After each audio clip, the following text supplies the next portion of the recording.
கல்யாணத்துல என்னதான் மெசேஜ் சொல்ல வராங்க படத்துல தலை அதான் தலைவா கார்த்திக் சுப்ராஜ் சார் கடைசியில கிளைமேக்ஸ்ல அருமையா சொன்னாரு. சிரிப்பு சிரிப்பு என்ற ஒரு விஷயம் தான் உன்னோட ஆயுதம். உன் நண்பன் உன் சொந்தக்காரன் உன் அங்காளி பங்காளி உன்கிட்ட சண்டைக்கு வருவான். சண்டைக்கு வரும்போது நீ எதிர்க்கு சண்டை போடாத, சிரிச்சிட்டு கம்முன்னு போயிடு. 2K kids லவ் சொல்றாங்க, 90 kids லவ் சொல்றாங்க. 90 kids லவ் தலைவா. அதான் பார்க்காமயே லவ் பண்ற காதல் தலைவா. இப்பெல்லாம் வாட்ஸ்அப்ல காதல், அப்பெல்லாம் பார்க்காத காதல். அதுதான் இது 90 kids காதல். அதுதான் இந்த படத்துல சொல்றாங்க 90 kids காதல். அப்படி உன்னோட சிரிப்பு தலைவா. இதை விட்ட கங்குவா படம் எதுக்கு ஓடல? எத்தனை படத்துக்கு ரிவ்யூ கொடுத்து பாத்துக்கிறீங்க? நான் பாத்துருக்கேன் தலைவா நிறைய. இப்ப கூட பாருங்க குடுத்துருந்தா இருக்காங்க பாத்து. அது பாருங்க அது நிக்கிறாரு, கார் பின்னாடி நிக்கிறாரு பாருங்க, தாத்தாவா? அது பாருங்க, அது போறாரு பாருங்க. அவர் எப்பயுமே நல்லா தான் கொடுப்பாரு. அவரதான் வலை போட்டு தேடி இருந்தாங்க கங்குவா படத்துல. அப்படிங்களா தலைவா? ஏதோ ஜாலியா போறாரு, பேட்டி கொடுத்துட்டு. இதுதான் தலைவா எனக்கு தெரியல எதுக்கு ஓடல. தாத்தா வந்து விமர்சனம் பண்ணாருன்னு தெரியலையா? ஆமா தலைவா. தாத்தா வந்தா என்ன பண்ணுவீங்க? இல்ல தலைவா, அவர் பாவம் ஏதோ அவரோட ஆதங்கத்தை கொட்டினாரு அவர் தாத்தா. ஏன்னா அவரு ஒரு குழந்தை, பருவம் குழந்தை.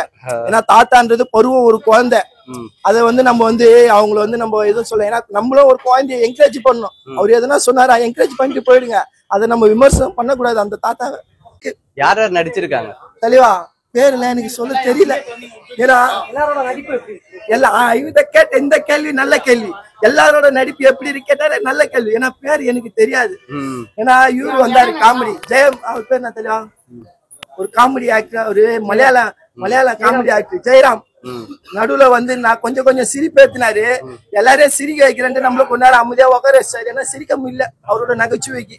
அது நான் எனக்கு கொஞ்சம் வெறுப்பாதான் இருந்தது. தலைவா அருமையா இருந்தது தலைவா அவரோட பெர்ஃபார்மன்ஸ். ஏன்னா கங்குவாலியா அவர் நல்லா கொடுத்தாரு. அது மக்களுக்கு ஏன் பிடிக்கலன்னு எனக்கு இன்னும் புரியல. ஏன்னா ஒரு சின்ன டைரக்டர் தலைவா. நீங்க சங்கர் சார் இத போல சொல்லியிருந்தீங்கன்னா ஓகே நான் ஏத்துக்கிறேன். ஒரு சின்ன டைரக்டர் இது போல ஒரு படத்தை கொடுத்திருக்காருன்னா நீங்க பாராட்டணும்.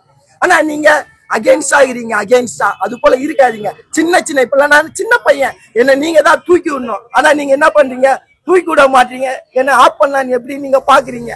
அதனால ஒவ்வொரு நடிப்புக்கும் பாராட்டு பண்ணுங்க தலைவா, பாராட்டுங்க. ஒரு அன்பான ஃபேன்ஸ்னு சொல்லுவாரு. அதுக்கு தகுந்த மாதிரி இந்த படத்தோட பேஸ் லவ்ன்றாங்க. அததான் தலைவா லவ். லவ்ன்றதா இந்த படத்துல அப்படியே கொண்டு போகுது கதையவே. நல்லா இருக்கு தலைவா. இது போலதான் மக்கள் எதிர்பார்க்கிறாங்க. ஃபுல்லா காதல்லே போனா வெறும் லவ்வர் தான் வந்து படம் பார்ப்பாங்க. அதனாலதான் கிளைமேக்ஸ்ல ஒரு நல்ல ஒரு சீனை கொடுத்தாரு. ஏன்னா லவ்னா ஃபுல்லா லவ்வர்ஸ் ஜோடியா தான் வருவாங்க பாக்க. தலைவா படம் என்ன தலைவா எப்படி எடுத்து வச்சிருக்காங்க தெரியுமா படத்தை? அப்படியே ஒவ்வொரு சீனும் ஒவ்வொரு காட்சியும் செதுக்கி வச்சிருக்காங்க தலைவா, செதுக்கி. ஏன்னா லவ்ன்ற ஒரு விஷயம் எல்லாரையும் பொட்டி பாம்பா ஆக்கிடும். ஆனா அப்படியேப்பட்ட ஒரு ரவுடி தலைவா, ரவுடியவே காதல்ன்ற ஒரு விஷயம் வந்தோம் பொட்டி பாம்பா ஆயிடுறாரு. ஏன்னா அவர் ஒத்த கையில தலைவா 100 பேர் அடிக்கிறாரு. அதுக்கு இந்த படத்துக்கு பேர் தலைவா இரும்பு கைன்னு வச்சிருக்கணும். அதுதான் அடுத்த படம் நம்ம லோகேஷ் கனகராஜ் சாரு இரும்பு கைன்னு எடுக்கிறாரு. ஏன்னா அப்படியாப்பட்ட ஒரு கை தலைவா. அந்த கை பயங்கரமா 14 வருஷம் தலைவா ஒரு பொண்ணு காதலிக்கிறான்.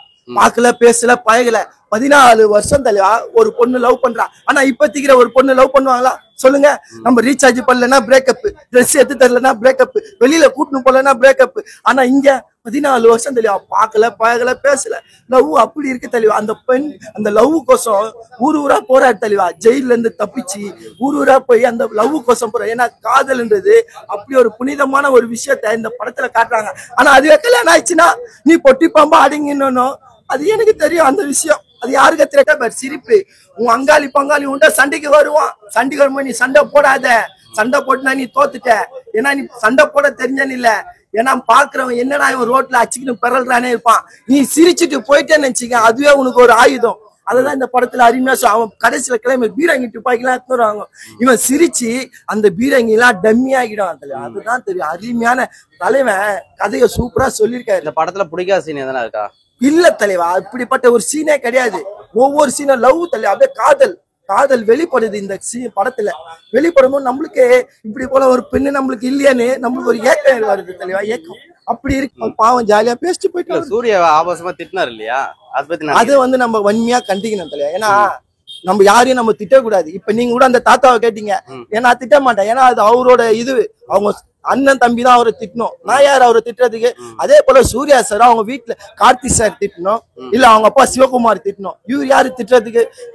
யாரு படம் பாக்குறாருல இருக்கட்டும் தலைவா. அதுக்கு நீ மொத்த எல்லாரையும் திட்டணும். மியூசிக் டைரக்டர் இருக்காங்க.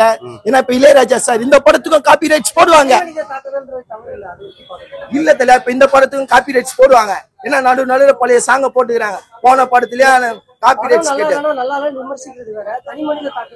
அந்த படம் நல்லா இருந்தது தலைவா. ஏன் நல்லா இல்லன்னு எனக்கு புரியல இன்ன வரைக்கும். நீங்க இது போல எதிரும் புதிரும் கேள்விக்கு அவர் பதில் சொல்லிருப்பாரு. அவர் நல்லா இருக்குன்னு தான் சொல்லிருப்பாரு. நீங்க என்ன பண்ணிருப்பீங்க, நடுவுல ஒரு வாய்ப்பத்துல ஊசி சொல்றது போல ஒரு கேள்வியை சொல்லிருப்பீங்க. அதனாலதான் அவர் அது போல சொல்லிருப்பாரு. இல்லன்னா அவர் கண்டிப்பா அவர் சொல்லிருக்க மாட்டாரு. தாத்தாவா? அந்த தாத்தா. ஏன்னா அவர் எப்பயுமே படத்துக்கு எல்லாமே கரெக்டா தான் பதில் சொல்லுவாரு. 10க்கு 8 தரலாம் தெரியும். ஏன்னா நல்லாதான் இருக்கு. நீங்க இது போல 1000 கோடி எல்லாம் எதிர்பார்க்காதீங்க. படம் நல்லா இருக்குதா, வெயிலுக்கு சம்மருக்கு ஏசில உட்காந்து படத்தை பார்த்தோமா, 3 மணி நேரம் ஜாலியா போச்சு, அதை மட்டும் பாருங்க. படத்துல கதை இல்லைன்றீங்க. கதை இல்லாம ஒரு நல்ல மெலடியா இது போனா இந்த படத்துல கதையே இல்லைன்றீங்க. நீங்க என்ன எதிர்பார்க்கறீங்க எனக்கு தெரியல தலைவா. ஏன்னா அப்படிதான் நம்ம தலை ஏகே சார் படம் வந்தது, அதுல கதையே இல்லைன்னு சொன்னீங்க. ஆனா 2.5 மணி நேரம் படம் நல்லா சலசலன்னு போச்சு. அதுல கதையே இல்லை. நீங்க இப்ப இதுல கதை இருக்கு, இதுல ஏன் இப்படி போகுதுன்னு கேக்குறீங்க. அப்படி என்ன கதை இருக்கு? அததான் தெளிவா. இல்லன்னா மூச்சு முட்டை பேசுறேன் தெளிவா. உனக்கு தெரியலையா நான் ஏன் இவ்வளவு நேரம் மூச்சு லவ் மட்டும் தான் சொல்லிருக்காங்களா? படத்துல லவ் சொல்லிருக்காங்க. அடிமை தெளிவா. வெள்ளக்காரன் நம்மள அடிமை பண்ணி வச்சிருக்கான்ல, அந்த ஒரு போர்ஷன் இதுல கிளைமேக்ஸ்ல சொல்லிருக்காங்க தெளிவா. படம் முழுக்கவே அடிமைன்னு சொன்னீங்கன்னா 1994 ஒரு படம் வந்தது, அந்த படத்திலேயே சொல்லிட்டாங்க. அப்புறம் நீங்க என்ன சொல்லுவீங்க, இது போல படத்தை எடுத்துட்டாங்க அதனால எதுக்கு இதே படம் நீங்க சொல்லுவீங்க. அதனால என்ன போர்ஷனோ கொஞ்சம் பிட்டு வச்சுட்டு போயிடணும் தெளிவா. ஓகே தலைவா, சூப்பர் தலைவா, நன்றி நன்றி.